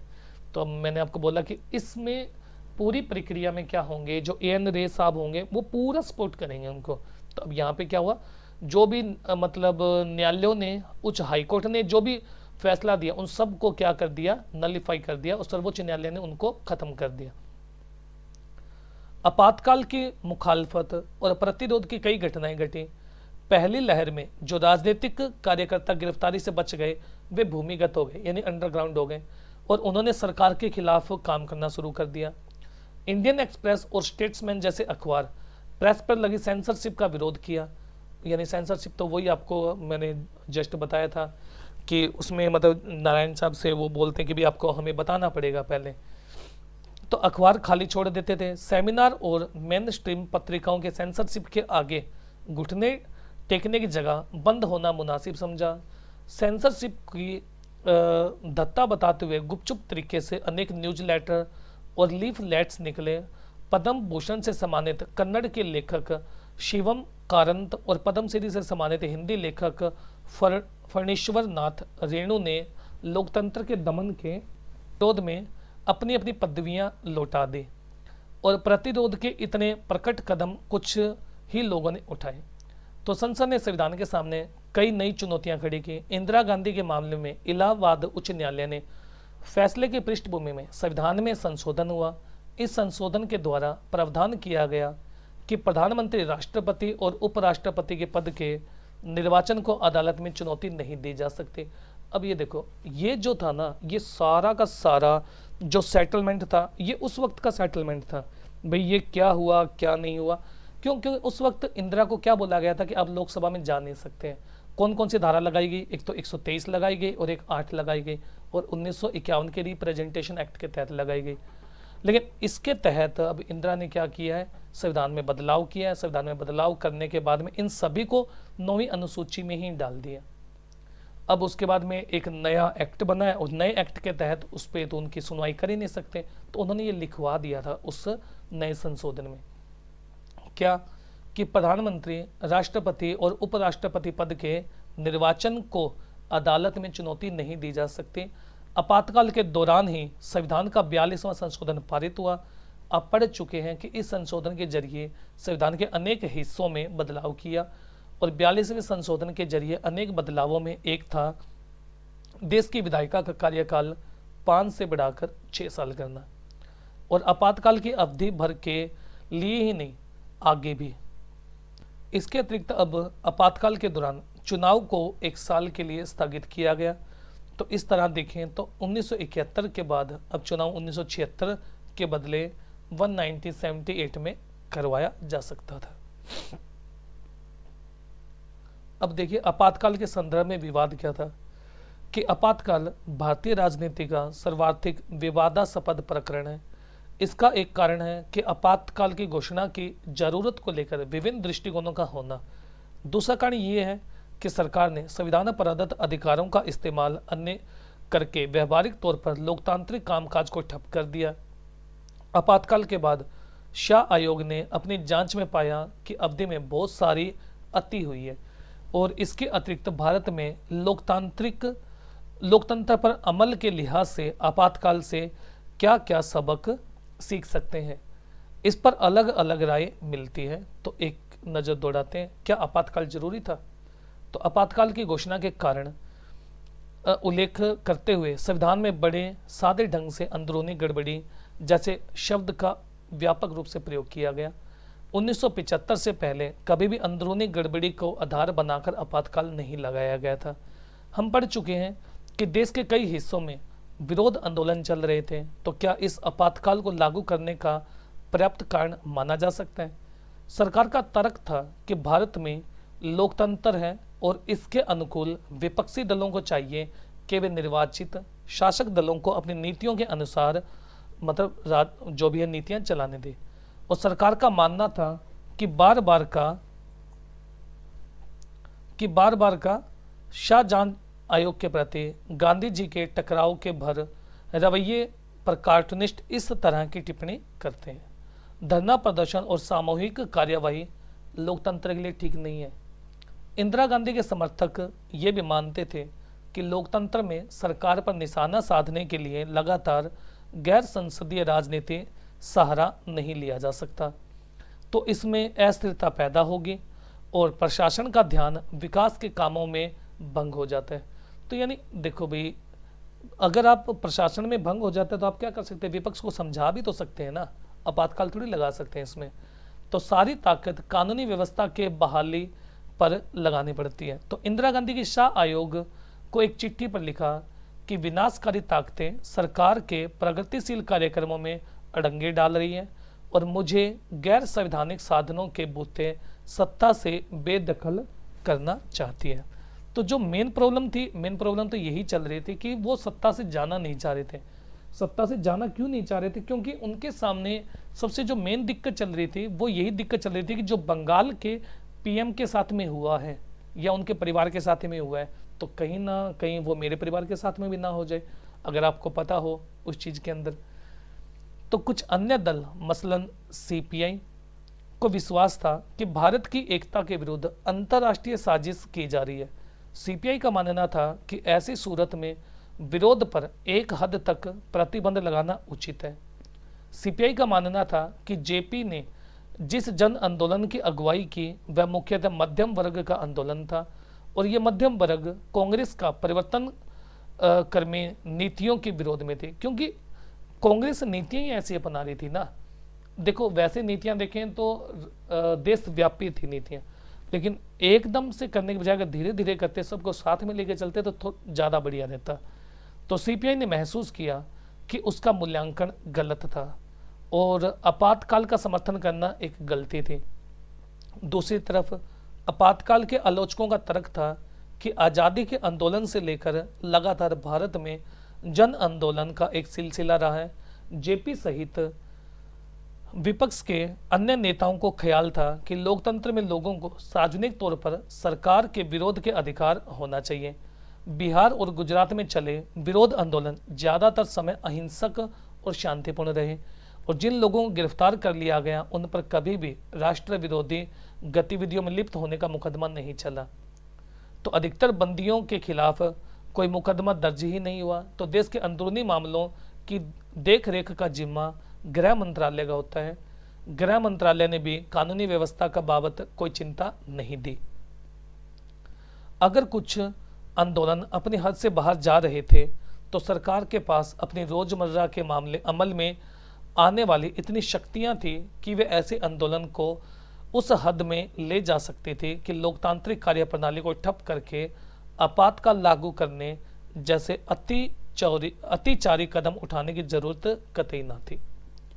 दरअसल देखो मेन मुद्दा तो वही चल रहा है कि भाई जरूरी नहीं था, अगर सरकार चाहती तो क्या कर सकती थी, आपातकाल के बिना भी बहुत अच्छे ढंग से मैनेज कर सकती थी।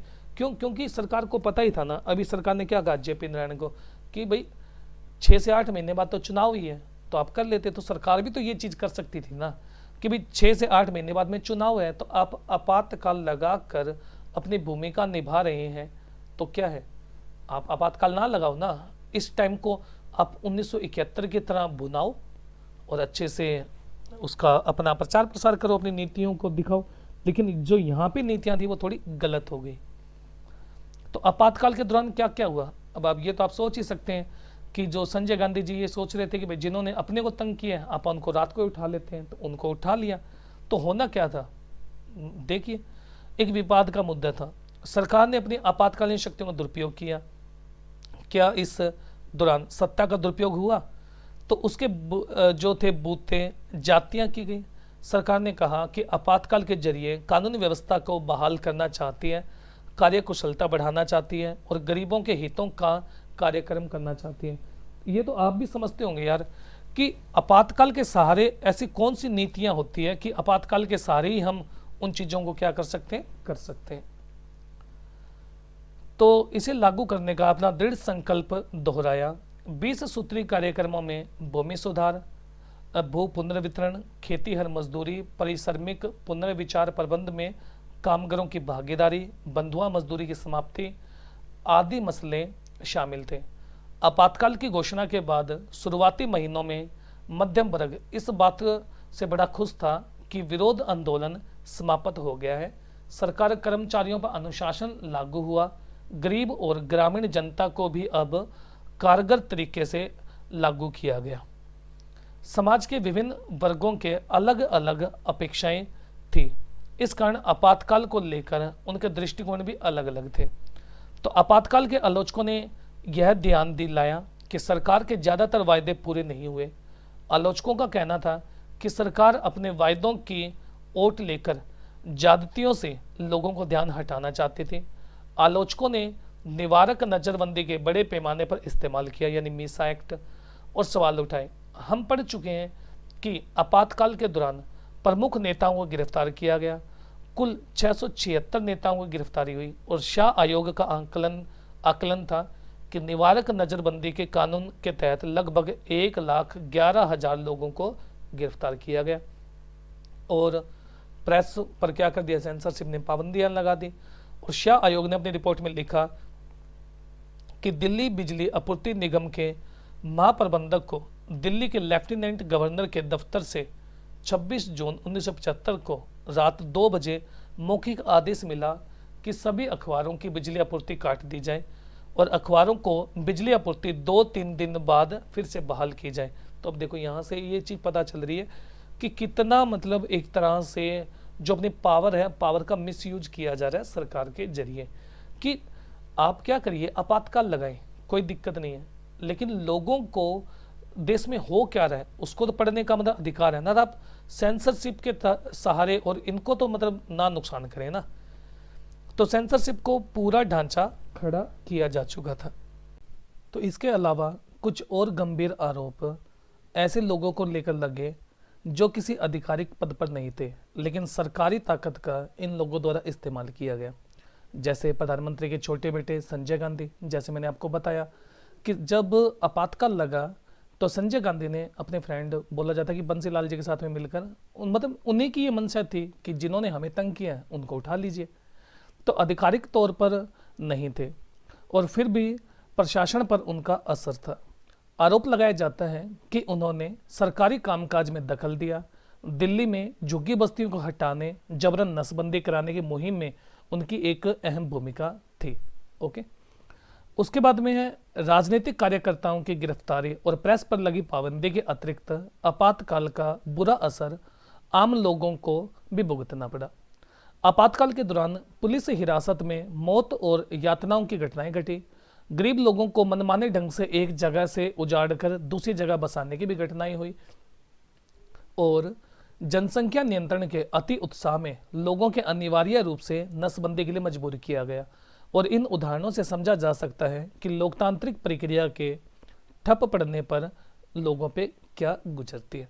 तो देखो, यही जो डर था ना, यही डर नेहरू के सामने था कि जब देश आज़ाद हुआ, क्या हम जो लोकतंत्र है उसको सही ढंग से सुचारू रूप से चला पाएंगे या नहीं चला पाएंगे, क्या लोकतांत्रिक व्यवस्था बनी रहेगी। तो ये सबसे बड़ा डर था। आगे देखिए, आपातकाल का सबक क्या हुआ। आपातकाल से एक बार की भारतीय लोकतंत्र की ताकत और कमजोरियां उजागर हो गई। ठीक है, कि इस पे क्या है, एक दल का प्रभुत्व है और वो जो चाहे वो कर सकता है।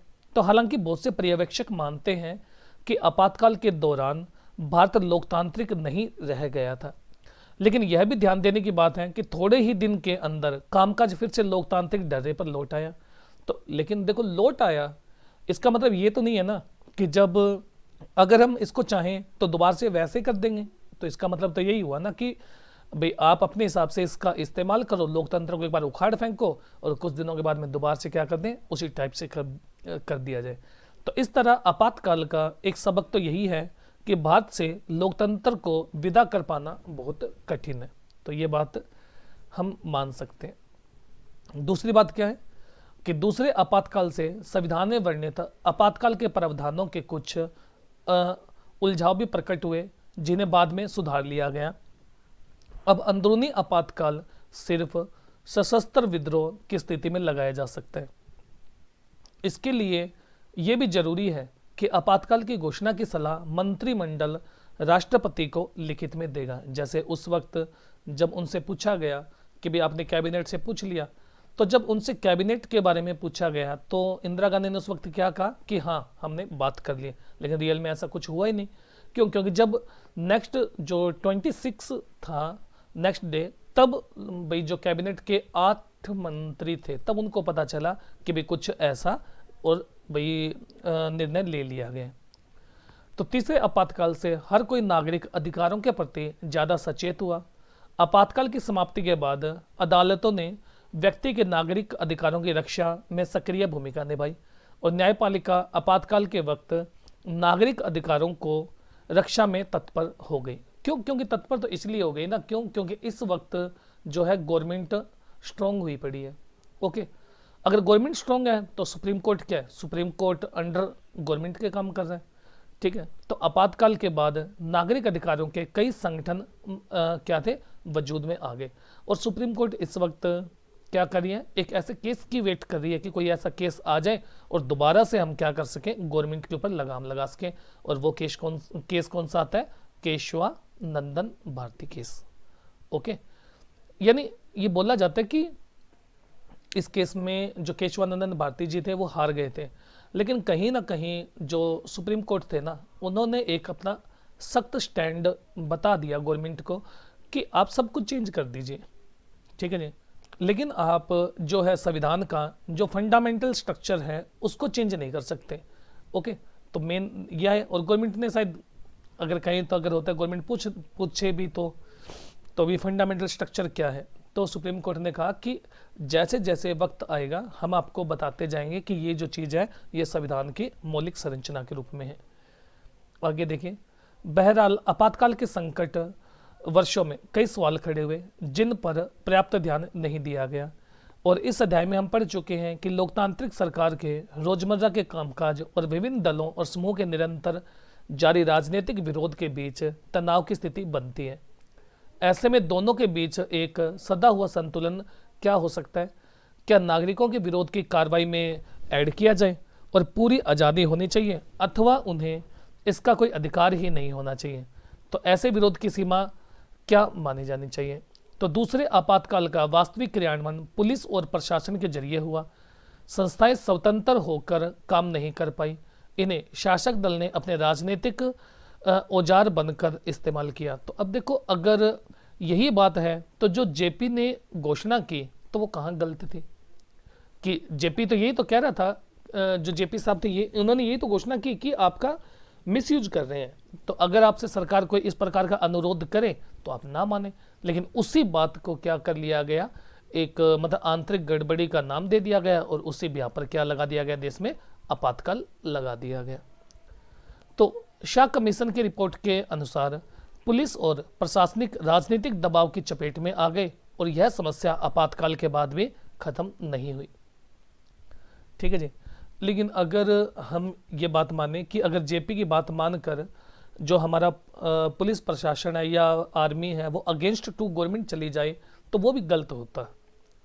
तो आपातकाल के बाद की राजनीति, तो जैसे ही आपातकाल खत्म हुआ लोकसभा में चुनाव की घोषणा हुई और वैसे ही आपातकाल के सबसे जरूरी और कीमती सबक राज्य व्यवस्था ने सीख लिया। 1970 के चुनाव एक तरह से आपातकाल के अनुभव के बारे में जनमत संग्रह थे। उत्तर भारत में तो खास तौर पर, क्योंकि यहाँ आपातकाल का असर सबसे ज़्यादा महसूस किया गया। और विपक्ष ने क्या नारा दिया, लोकतंत्र बचाओ। क्यों? क्योंकि अब इंदिरा ने खुद ही अपने आप इनको क्या दे दिया है, एक एम दे दिया है, एक मोटो दे दिया था कि जैसे 1971 के चुनाव में क्या था कि इंदिरा हटाओ का नारा था, लेकिन अब क्या था, लोकतंत्र बचाओ के नारे पर चुनाव लड़ा। तो जनादेश निर्णायक तौर पर आपातकाल के विरुद्ध था। सबने एकदम साफ था कि कई राज्यों के विधानसभा चुनाव में स्थिति यही रही। जिन सरकारों को जनता ने लोकतंत्र विरोधी माना उसे मतदाता के रूप में उसने भारी दंड दिया। और इस अर्थ में देखें तो 75-77 के अनुभव परिणित भारतीय लोकतंत्र की बुनियाद को पुख्ता बनाने में हुई।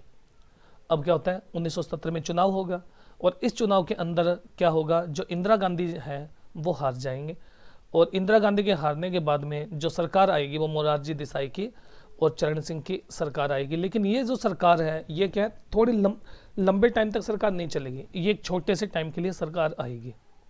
18 महीने के आपातकाल के बाद 1970 के जनवरी माह में सरकार ने चुनाव करवाने का फैसला लिया और इसी के मुताबिक सभी नेताओं ने राजनीतिक कार्यकर्ताओं को जेल से रिहा कर दिया गया और 1977 में चुनाव हुए और विपक्ष को चुनावी तैयारी करने के लिए क्या मिला, थोड़ा समय कम मिला। लेकिन समय तो गवर्नमेंट ने खुद ही दे दिया ना, किसने, इंदिरा गांधी ने। क्यों? क्योंकि उन्होंने अपनी पावर का एक तरह से मिसयूज किया।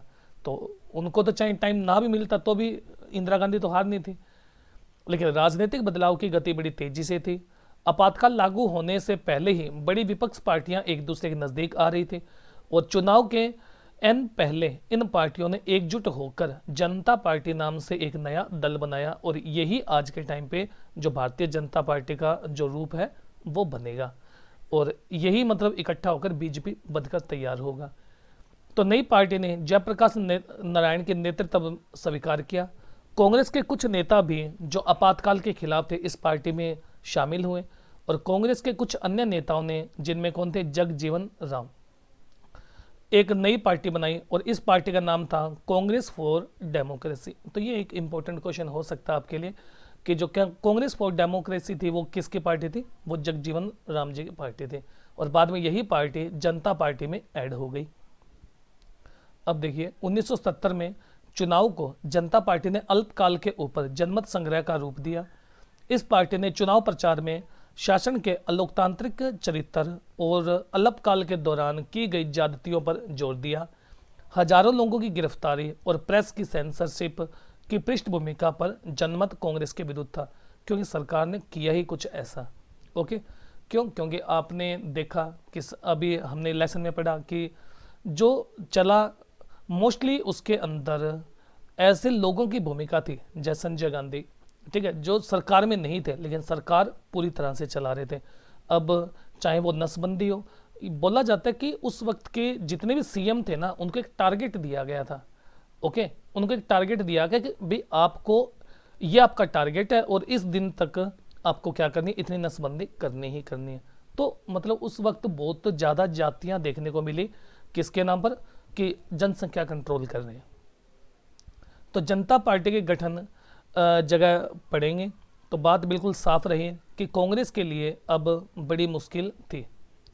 मुश्किल तो अब आप देख ही सकते हैं कि मुश्किल तो आनी आनी थी, अब क्या होगा। लेकिन चुनाव के अंतिम नतीजों ने सबको चौंका दिया। आज़ादी के बाद पहली बार ऐसा हुआ कि कांग्रेस लोकसभा का चुनाव हार जाती है। यानी ऐसी टकरार एक 1967 के टाइम में देखी जाती है, लेकिन उस वक्त कांग्रेस हारती नहीं है। चाहे मतलब क्या होगा कि उन्हें इस वक्त वोट कम मिले हैं, ठीक है, सीटें कम मिली है, लेकिन फिर क्या है, यही वो टाइम है कि जब सबसे पहले गठबंधन करके इंदिरा गांधी अपनी सरकार बनाती है। लेकिन यहाँ पे क्या होता है, यहाँ तो बहुत बुरी तरह हार जाते हैं और लोकसभा की मात्र 154 सीटें मिली है और उसे 35% से भी कम वोट हासिल हुए। जनता पार्टी और उसके साथी दलों ने कुल 542 सीटों में से 330 सीटें जीती।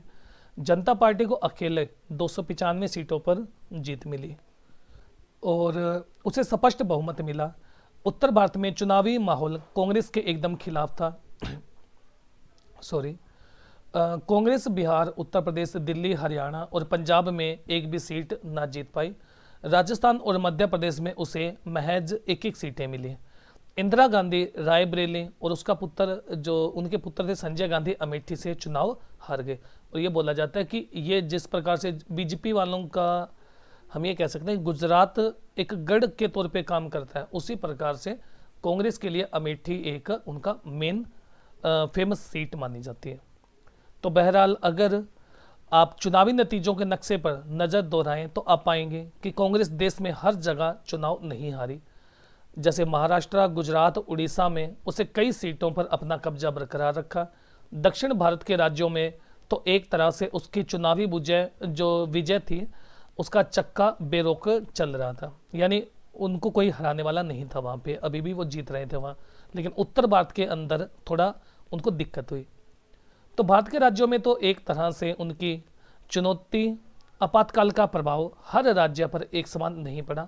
लोगों को जबरन उजाड़ने, विस्थापित करने, जबरन नसबंदी का काम ज़्यादातर उत्तर भारत के राज्यों में हुआ। लेकिन इससे भी ज़्यादा महत्वपूर्ण बात यह थी कि उत्तर भारत में राजनीतिक प्रतिद्वंद्विता की प्रकृति में दूरगामी बदलाव आए। उत्तर भारत का मध्यम वर्ग कांग्रेस से अब क्या होने लग गया था, थोड़ा दूर जाने लग गया था। तो अब यहाँ पे आप देख सकते हैं कि लगभग ओवरऑल पूरा का पूरा जो उत्तर भारत है वो किसकी कंट्रोल में है। ये जो ग्रीन जनता पार्टी की सरकार है। जनता पार्टी जो 330 सीटें जीत रही है और मोस्टली कहाँ जीत रही है, उत्तर भारत के अंदर जीत रही है। उसके बाद में जो कांग्रेस है, भारतीय राष्ट्रीय कांग्रेस है, उनको कितनी सीटें मिल रही हैं, जो ये येलो कलर के अंदर आप देख रहे हैं कि राजस्थान में एक सीट मिलती है, एमपी में एक सीट मिल रही है नीचे, लेकिन हाँ नीचे अभी भी वो जीत रहे हैं। उसके बाद में वामपंथी दल इधर जीत रहा है और इधर जीत रहा है, और बाकी ये अन्य दल आप देख सकते हैं इस प्रकार से। तो ये कह सकते हैं कि ये स्वाभाविक था और ये होना ही था। और मध्यम वर्ग के कई तबके जनता पार्टी को एक मंच के रूप में पाकर इससे आ जुड़े। और इस अर्थ में देखें तो 1970 के चुनाव सिर्फ आपातकाल की कथा नहीं कहते, बल्कि इसके आगे कुछ और बातों की ओर भी संकेत करते हैं। अब क्या होगा, जनता दल की सरकार बनेगी 1900, और ये जनता दल की सरकार क्या करेगी, 44वां संविधान संशोधन लेकर आएगी।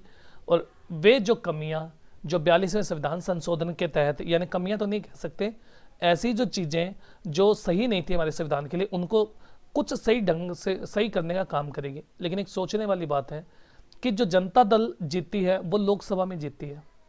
ओके, अब बिल पास करना है तो उनको तो राज्यसभा में भी सीटें चाहिए, तो राज्यसभा में एकदम से सीटें नहीं आती है। ओके, सीटें राज्यसभा में लाने के लिए कम से कम 5 साल लगते हैं। ओके, तो एकदम से तो, यानी हम ये कह सकते हैं कि जो 44वां संविधान संशोधन हुआ, बस उसमें उतना ही संशोधन स्वीकार किया कांग्रेस ने जितना उनको यूं लगा कि भी चलो गलत था, लेकिन बाकी जो चाहते थे वो प्रॉपर रूप से सही नहीं हुआ। ओके, यानी 42वां संविधान संशोधन एक मिनी कॉन्स्टिट्यूशन भी बोला जाता है, इतनी बड़ी मात्रा में संशोधन किया इंदिरा गांधी ने उस वक्त। चलिए देखिए, तो 1977 के चुनाव के बाद बनी जनता पार्टी की सरकार में कोई खास तालमेल नहीं था। क्यों? क्योंकि आपको पता है ना कि एक दल नहीं था, बहुत से दल मिलकर इंदिरा गांधी को हराने के लिए लड़ रहे थे। चुनाव के बाद नेताओं के बीच प्रधानमंत्री के पद के लिए होड़ मची। इस होड़ में मोरारजी देसाई, चरण सिंह, जगजीवन राम आदि शामिल हुए। मोरारजी देसाई तो भाई अब आपको पता ही है 66-67 यानी 65 से पहले नेहरू के टाइम से लगे हुए थे, तो इंदिरा गांधी को प्रतिद्वंदी थे। चरण सिंह भारतीय लोकदल के प्रमुख और उत्तर प्रदेश के किसान नेता थे। जगजीवन राम को कांग्रेस सरकारों में मंत्री पद पर रहने का विशाल अनुभव था। बहरहाल मोरारजी देसाई प्रधानमंत्री बने, लेकिन इसमें जनता पार्टी के भीतर सत्ता की खींचतान खत्म ना हुई।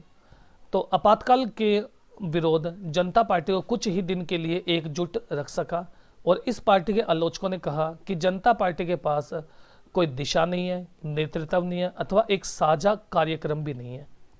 तो जनता पार्टी की सरकार कांग्रेस द्वारा अपनाई गई नीतियों में कोई बुनियादी बदलाव नहीं ला सकी। जनता पार्टी बिखर गई और मोरारजी देसाई के नेतृत्व वाली सरकार ने केवल 18 माह में अपना बहुमत खो दिया।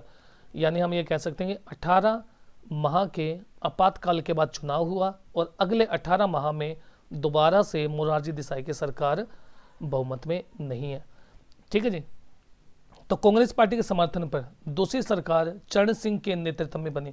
यानी अब क्या है, जो कांग्रेस पार्टी है वो क्या करी है, बैकफुट में काम करी है और चरण सिंह की सरकार लेकर आ रही है। और जो ये चरण सिंह है, ये एक ऐसे पीएम है कि जिन्होंने कभी भी लोकसभा का मुंह ही नहीं देखा, यानी ये कभी गए ही नहीं। तो कांग्रेस पार्टी का समर्थन वापस लेने का फैसला किया और इस वजह से चरण सिंह की सरकार मात्र 4 महीनों तक सत्ता में रही और 1980 के जनवरी में लोकसभा के लिए नए सिरे से दोबारा चुनाव हुए और इस चुनाव में जनता पार्टी बुरी तरह परास्त हो गई।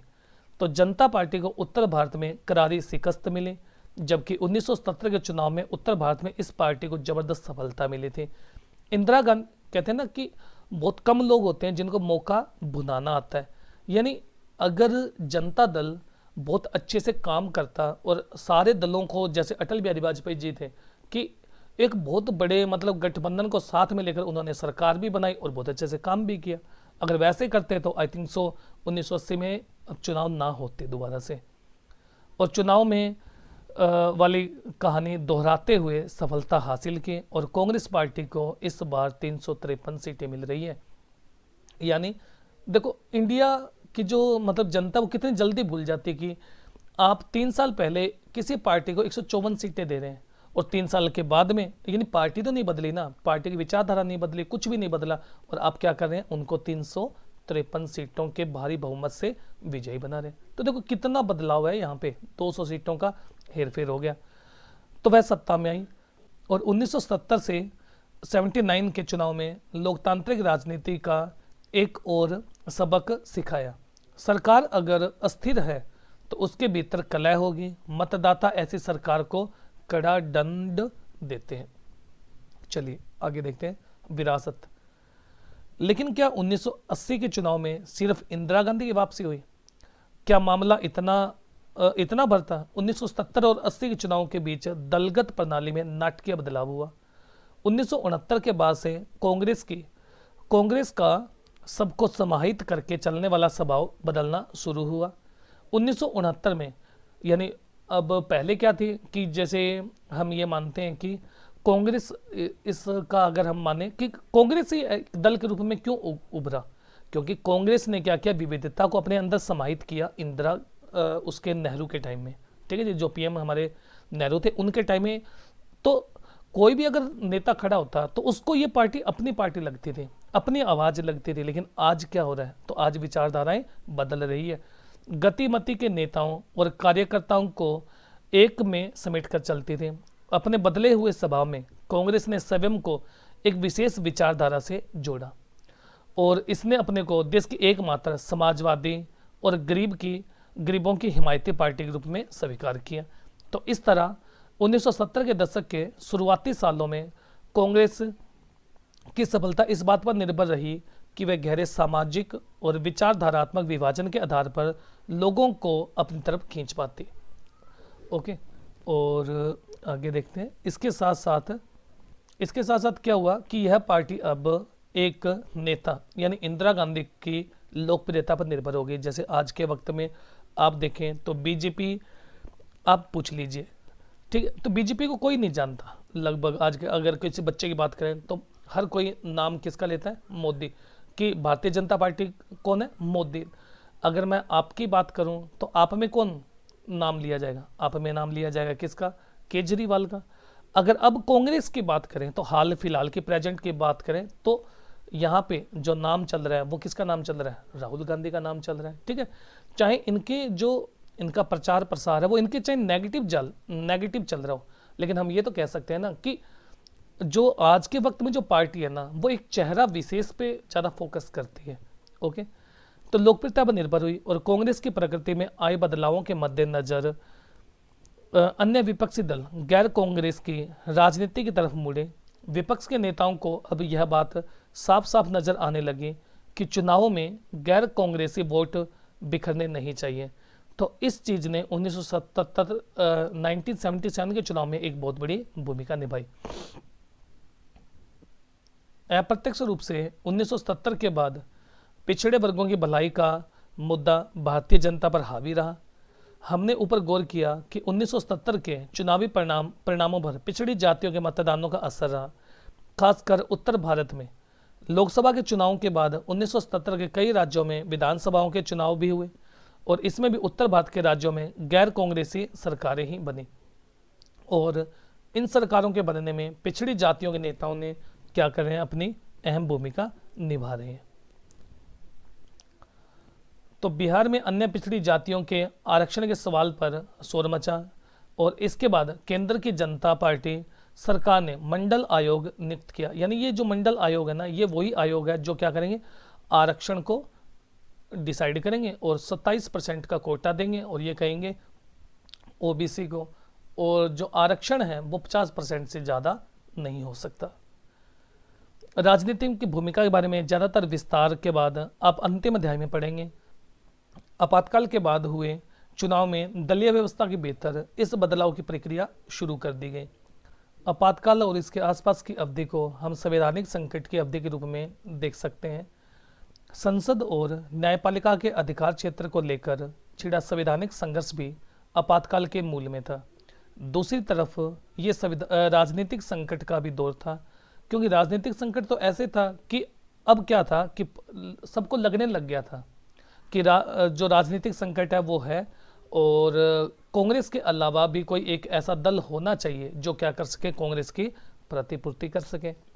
तो सत्ताधारी पार्टी के पास पूर्ण बहुमत था, फिर भी इसके नेतृत्व ने लोकतंत्र को ठप करने का फैसला लिया। भारतीय संविधान के निर्माताओं को विश्वास था कि सभी राजनीतिक दल लोकतांत्रिक मानकों का पालन करेंगे। उन्हें यह भी विश्वास था कि आपातकाल की स्थिति में भी सरकार अपनी असाधारण शक्तियों का इस्तेमाल विधि के अकॉर्डिंग करेगी। तो इसी उम्मीद में सरकार को आपातकाल से जुड़े प्रावधानों के अंतर्गत व्यापक और चहुमुखी शक्तियां दे दी गई। इन शक्तियों को आपातकाल के दौरान दुरुपयोग हुआ और ये राजनीतिक संकट तत्कालीन संवैधानिक संकट से कहीं ज़्यादा संगीन था। इस दौर में एक और महत्वपूर्ण मसला संसदीय लोकतंत्र में जन आंदोलन की भूमिका और उसकी सीमा को लेकर उठा। स्पष्ट है कि इस दौर में संस्था आधारित लोकतंत्र और स्वतःस्फूर्त जन भागीदारी पर आधारित लोकतंत्र में तनाव नजर आया। इस तनाव का एक कारण ये भी कहा जा सकता है कि हमारी दलीय प्रणाली जनता की आकांक्षाओं को अभिव्यक्त कर पाने में सक्षम साबित नहीं हुई। आगे के 2 अध्याय में हम जो भी है ये इसके बारे में हम पढ़ेंगे। तो उम्मीद करता हूँ आपको ये जो चैप्टर है ये समझ आया होगा और ये इसके अभ्यास के क्वेश्चन है, आप आराम से करें। अगर आपको हमारी वीडियो अच्छी लगी तो ज़्यादा से ज़्यादा हमारी वीडियो को शेयर करें, लाइक करें और हमारे चैनल को सब्सक्राइब करना ना भूलें। धन्यवाद। अगर आपको हमारी वीडियो अच्छी लगी हो तो आप हमारे चैनल को शेयर करें, सब्सक्राइब करें और लाइक करना ना भूलें। धन्यवाद।